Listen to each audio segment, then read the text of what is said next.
नमस्कार। एक साथ कई सरकारी परीक्षाओं की तैयारी करना सुनने में ही कितना थकाने वाला लगता है ना? आज के इस एक्सप्लेनर में आपका बहुत बहुत स्वागत है। आज हम बिल्कुल गहराई से समझने वाले हैं कि कैसे कोई भी एस्पिरेंट एक ही समय में कई कॉम्पिटिटिव एग्जाम्स को क्रैक कर सकता है, वो भी एक सॉलिड यूनिफाइड स्ट्रैटेजी के साथ। चलिए शुरू करते हैं। ओके, तो चलिए सीधे मुद्दे पर आते हैं। अक्सर दिमाग में ये सवाल घूमता है कि भाई एसएससी, रेलवे और पुलिस जैसे अलग अलग एग्जाम्स की तैयारी एक साथ कैसे की जाए, वो भी तब जब हम अपने काम का बोझ दोगुना नहीं करना चाहते। मतलब बिना डबल मेहनत किए इन सबको एक साथ कैसे साधा जाए।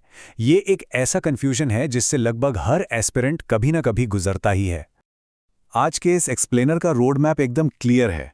हम 5 अहम पॉइंट्स पर बात करेंगे। पहला है द डिलेमा, यानी हमारी उलझन। दूसरा, द मास्टर स्ट्रैटेजी। तीसरा, कोर सब्जेक्ट्स और टैक्टिक्स। चौथा, सफलता के 4 कदम। और आखिर में कुछ एग्जाम रिसोर्सेज। बस बिल्कुल सटीक और टू द पॉइंट बात होगी। तो section 1, the competitive exam dilemma. चलिए सबसे पहले उस बड़ी प्रॉब्लम को एड्रेस करते हैं जो एक साथ कई एग्जाम्स क्लियर करने का सपना देखने वालों को बहुत ज्यादा स्ट्रेस में डाल देती है। अगर हम इन एग्जाम्स की लिस्ट देखें ना, तो सच में डर लगता है। एसएससी सीजीएल है, सीएचएसएल है, एमटीएस, रेलवे और फिर स्टेट पुलिस एग्जाम्स। और इनके लेवल्स भी बिल्कुल अलग अलग हैं। कुछ 10वीं पास के लिए हैं, कुछ 12वीं के लिए, तो कुछ सीधे ग्रेजुएट लेवल के लिए। इतनी बड़ी लिस्ट देखकर घबराना बहुत नॉर्मल है। लेकिन पता है, सोर्स के अनुसार इन सब में कुछ ऐसी समानताएं हैं जिन्हें एस्पिरेंट्स अक्सर नजरअंदाज कर देते हैं। यहीं पर दो अलग अलग अप्रोच सामने आती हैं। एक है स्कैटर्ड अप्रोच, मतलब हर एक एग्जाम के लिए अलग अलग सिलेबस रटना। इससे होता क्या है, सिर्फ और सिर्फ बर्नआउट, आप थक जाएंगे। लेकिन दूसरी तरफ है यूनिफाइड अप्रोच, जहां आप एक मास्टर सिलेबस को टारगेट करते हैं और सब कुछ उसी में कवर हो जाता है। यह अप्रोच हर टेस्ट के लिए एकदम मजबूत नींव तैयार करती है। अब आते हैं सेक्शन 2 पर, द मास्टर स्ट्रैटेजी। यही वो असली सॉल्यूशन है जो फोकस के साथ पढ़ने वालों के लिए इस पूरे झमेले को एकदम सिंपल बना देता है। तो ये द मास्टर एग्जाम अप्रोच आखिर है क्या? इसका सीधा सा मतलब है किसी एक top tier graduate level exam को अपना टारगेट बनाना।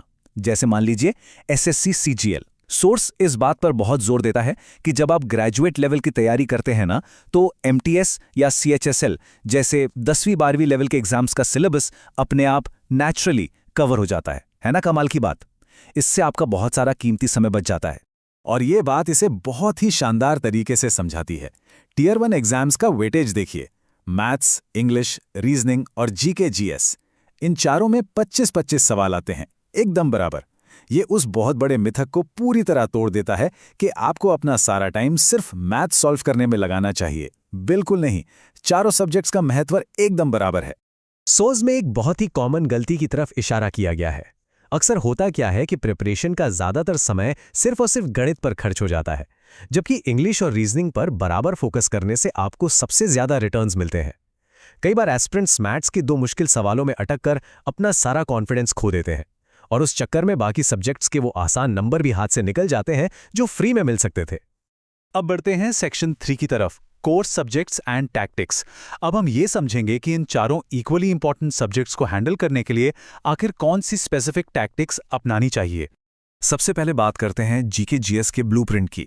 आपको फोकस करना है स्टैटिक जीके पर, जैसे डांस और फेस्टिवल्स। और हाँ, पिछले 2 साल के करंट अफेयर्स भी बहुत ज़रूरी हैं। लेकिन रुकिए, यहाँ एक बहुत बड़ी वार्निंग है।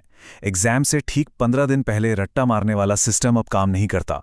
करंट अफेयर्स उस घड़े की तरह है जिसे भरने के लिए आपको डेली या वीकली बेसिस पर लगातार एक एक बूंद डालनी पड़ेगी। लास्ट मिनट क्रैमिंग से कुछ नहीं होने वाला। इंग्लिश मास्टरी के लिए आपकी वोकैबुलरी सॉलिड होनी चाहिए, सिनोनिम्स, इडियम्स और स्पेलिंग्स। इसके अलावा ग्रामर के रूल्स को पक्का कीजिए। और सबसे जरूरी, कॉम्प्रिहेंशन और क्लोज टेस्ट के लिए रोजाना रीडिंग की आदत डालिए। सच बताऊं तो इंग्लिश एक हाई रिवॉर्ड सब्जेक्ट है।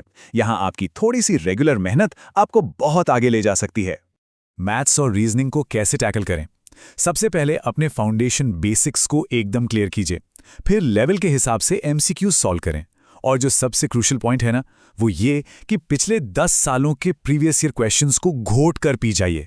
शुरुआत पिछले 5 सालों के पेपर से कीजिए। सिर्फ रैंडमली कुछ भी सॉल्व करने से काम नहीं चलेगा। एक structured level by level practice ही आपको जिताएगी।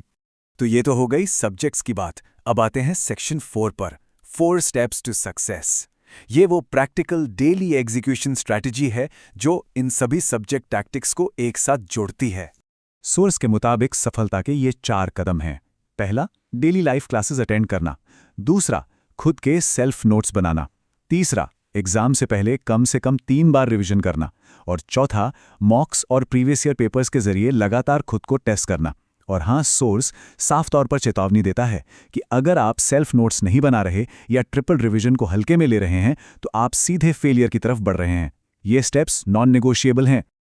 अब रुख करते हैं हमारे आखिरी सेक्शन की ओर। Section 5, exam resources. Source material में कुछ ऐसे टूल्स और रिसोर्सेज भी बताए गए हैं जो उन एस्पिरेंट्स के लिए हैं जिन्हें एक प्रॉपर स्ट्रक्चर्ड गाइडेंस की जरूरत है। आइए उन्हें न्यूट्रल तरीके से देख लेते हैं। सोर्स में अड्डा 247 SSC महापैक नाम के एक कमर्शियल रिसोर्स का भी जिक्र किया गया है। ये एक कॉम्प्रिहेंसिव पैक है जहां live classes, hand written notes, test series और मॉक टेस्ट सब कुछ एक ही जगह मिल जाता है। ये उन कैंडिडेट्स के लिए एक ऑप्शन के तौर पर बताया गया है जो इधर-उधर भटक कर स्कैटर्ड सेल्फ स्टडी के चक्कर में अपना समय बर्बाद करने से बचना चाहते हैं। इसके साथ ही सोर्स एक इंडिपेंडेंस डे सेल को भी हाईलाइट करता है। इसमें बताया गया है कि एक स्पेसिफिक कोड Y724 का इस्तेमाल करने पर 80% का डिस्काउंट और डबल वैलिडिटी मिलती है। तो बेसिकली ये एक अवेलेबल ऑफर है जिसकी जानकारी सोर्स ने दी है। इसके अलावा सोर्स में साहिल सर की डेली क्लासेस का एक फिक्स टाइम टेबल भी शेयर किया गया है। उनकी GK/GS लाइव क्लास दोपहर 3 बजे होती है, जो कि अब शाम 5 बजे शिफ्ट हो रही है। और इसके अलावा रात को 9:45 बजे एक और क्लास होती है। जो स्टूडेंट्स उन्हें रेगुलरली फॉलो करना चाहते हैं उनके लिए ये शेड्यूल काफ़ी हैंडी हो सकता है। तो सब कुछ सामने है, एक यूनिफाइड ब्लूप्रिंट और चारों सब्जेक्ट्स पर इक्वल फोकस के साथ। अब सवाल यह है कि आप आज इस मास्टर स्ट्रैटेजी का कौन सा स्टेप सबसे पहले एग्जीक्यूट करने वाले हैं। उम्मीद है कि इस एक्सप्लेनर ने आपकी तैयारी को एक नई और एकदम क्लियर डायरेक्शन दी होगी। सीखते रहिए और अपनी तैयारी को और मजबूत बनाइए।